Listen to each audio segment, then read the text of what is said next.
Well, I don't know if I've met anyone in Seattle that doesn't know Lance. That's kind of a joke, but... If you're one of the few who doesn't know Lance Mercer,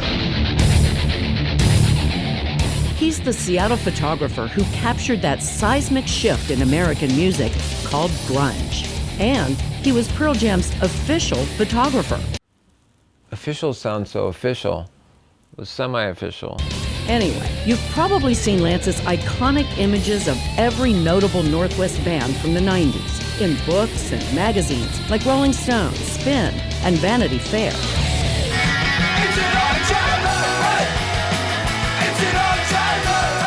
And then he's also participated as an artist. He was in a band called The Briefs that was very popular for a while. Lance met my mom through mutual friends, and actually one of their first dates was a photo shoot that he did of me when I think I was about 1.5, 2 years old. I think part of the reason that my mom fell for him is that he was, even though he was young, he was happy to incorporate a little toddler into his life.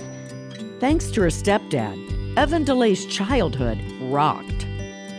We obviously went to lots of concerts, which was really fun as a kid. I remember dancing in fields and dancing on stages and just loving every minute of soaking up the music with my sisters.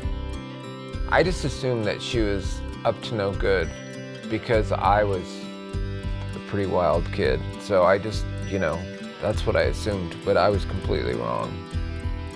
Next, I think we should focus on donor recruitment. Today, Evan is a research nurse at BloodWorks Northwest, which serves Washington, Oregon, and Alaska. It also runs a cutting-edge research institute. They provide the blood products that save lives in real time in the hospital.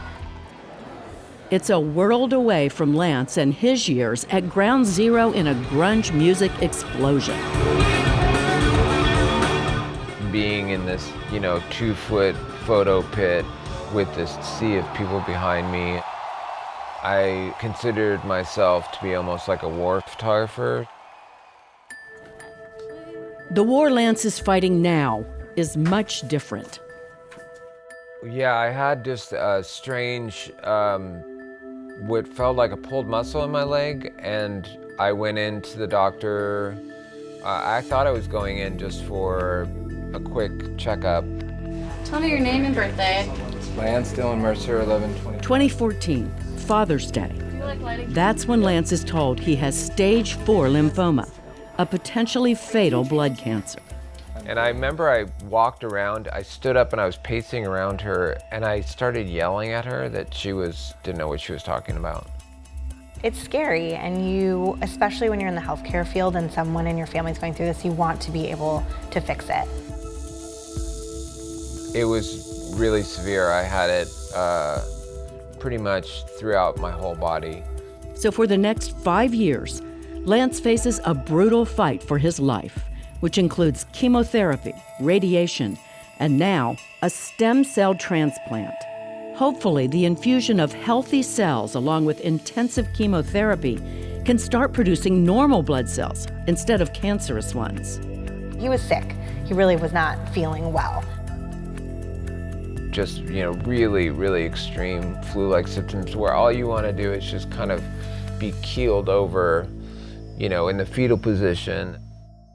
The day came for the transplant. I was working here at BloodWorks, so I was going to be the after-work visitor, bring dinner if he was up for eating and that sort of thing.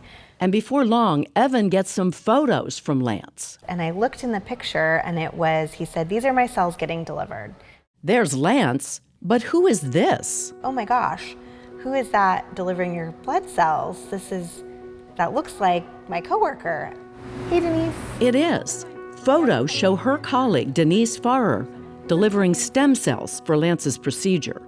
At that moment, Evan discovers another vital part of BloodWorks' mission. And that's how I learned that was even part of what BloodWorks did. Saving lives suddenly gets personal. Evan is working for the company that could save her stepfather's life. Last year, I just came to terms with the fact that it's part of who I am, rather than getting frustrated that it's not going completely away. Yeah. You know what I mean? There's plenty of times where I was just exhausted and I didn't want to deal with any part of it. I can still live my life normally. Yeah. The stem cell transplant does bring some relief, but the war is far from over. My lymphoma being pretty stubborn, I had some hot spots in my stomach and chest and neck.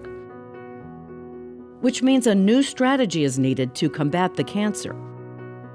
A clinical trial with new drugs is seen as a last hope.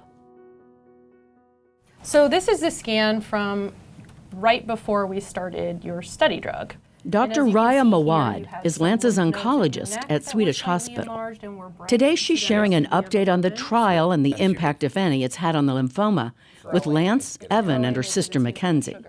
So I would say that everything is improved compared to November. That's amazing. And you're tolerating the drug really well, and so I think we should keep going. Yeah. You're doing great. Yeah.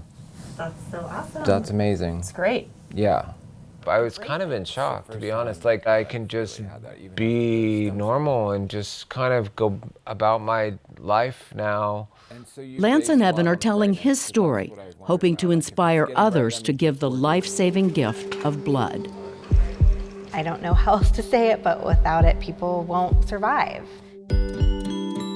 33 years ago, Lance Mercer brought a little 2-year-old girl into his life. Where was this one again? This was Kitsap County, Lollapalooza '92. It's Chris Cornell. Who'd have known that one day she'd be a part of saving his? Oh, that's my brother. I already was proud of where I worked, and it made it even more powerful for me that I'm really working at an organization that's not just changing anybody's life or other people's lives, but my family's life.